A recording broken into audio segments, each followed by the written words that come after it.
Muy buenos días, mi nombre es Evelyn Ticona y en esta ocasión les presentaré el diseño de mezcla para el concreto según el Comité 211 del ACI. Lo que se debe considerar a la hora de realizar el diseño de mezcla para el concreto es determinar si el diseño de mezcla es por resistencia o por durabilidad, y esto depende básicamente del grado de exposición al que está sometido el concreto. También el lugar donde se va a realizar la cimentación de la estructura, el clima y otros factores. En la etapa de diseño es donde se determinará qué concreto vamos a utilizar, si es que vamos a utilizar el concreto premezclado o si es que vamos a elaborar el concreto en la misma obra. El objetivo del diseño de la mezcla es elaborar concretos de buena calidad y con las siguientes propiedades. Por ejemplo, en el concreto fresco que tenga trabajabilidad estable, en el concreto endurecido que posea durabilidad, resistencia, densidad y apariencia. Y en cuanto a la economía, que el costo no sea desmedido. El procedimiento descrito en el ACI 211.1 detalla dos métodos para obtener las mezclas del concreto. Y uno es basado en el peso estimado del concreto por volumen unitario. Y el otro es basado en el cálculo del volumen absoluto de los componentes del concreto. Todos estos valores son aproximaciones que deben ser verificadas en el laboratorio o en el campo, y luego hacer todos los ajustes que sean necesarios. Conceptos básicos que debemos conocer a la hora de realizar un diseño de mezcla. Resistencia a la compresión especificada. Es la capacidad de soportar una carga por unidad de área. Además, este dato podemos encontrarlo en las especificaciones técnicas elaboradas en el expediente técnico y debe ser realizado por un ingeniero estructural. Resistencia a la compresión requerida. Es la resistencia con la que se va a trabajar el diseño de las mezclas. Además, es en función a la resistencia a la compresión especificada y sigue con los requisitos del reglamento para el concreto estructural ACI y con la norma NTP S60. Cálculo de la resistencia requerida. Para esto se deben contemplar los mismos materiales y para tener un análisis estadístico debemos realizar no menos de 30 pruebas. En el caso de que realicemos menos de 30 pruebas, se debe considerar un factor de corrección en la desviación estándar.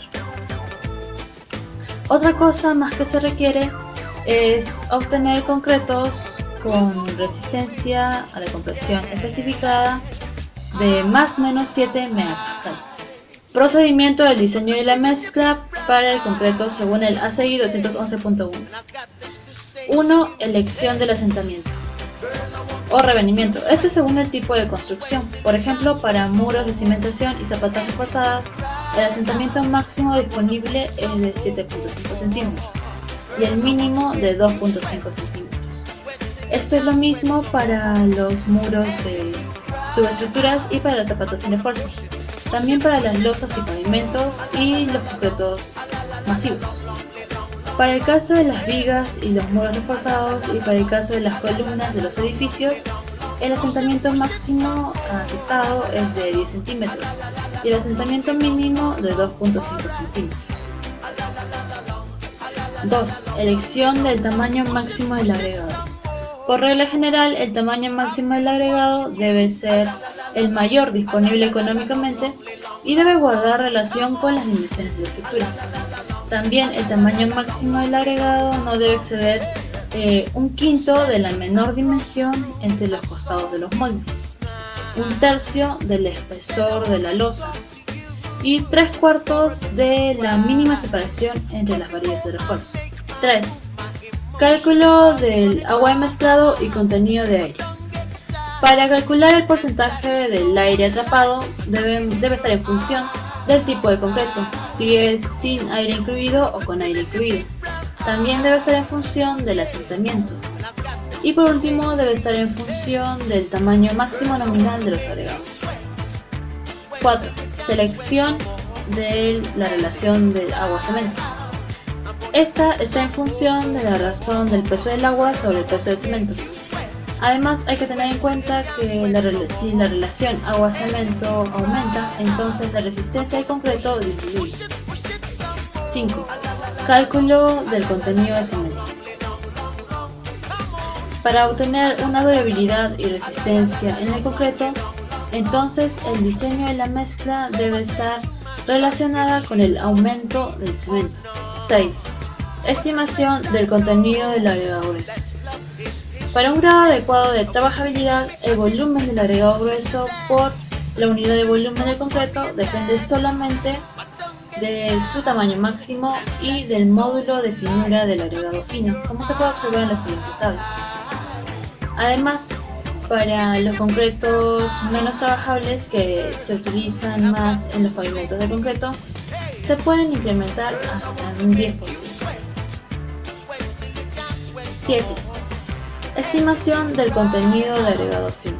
Según el ACI 211.1, existen dos métodos de estimación del contenido del agregado fino, como son el método de los pesos, que se resta el peso del concreto menos la sumatoria del peso del agua más el peso del cemento más el peso del agregado grueso. Otro método es el método del volumen absoluto, que resta el volumen unitario del concreto menos el volumen desplazado por el agua más el aire más el cemento y el agregado grueso. 8. Ajuste por humedad del agregado. Para esto se debe determinar los pesos húmedos, como el agregado fino húmedo y el agregado grueso húmedo.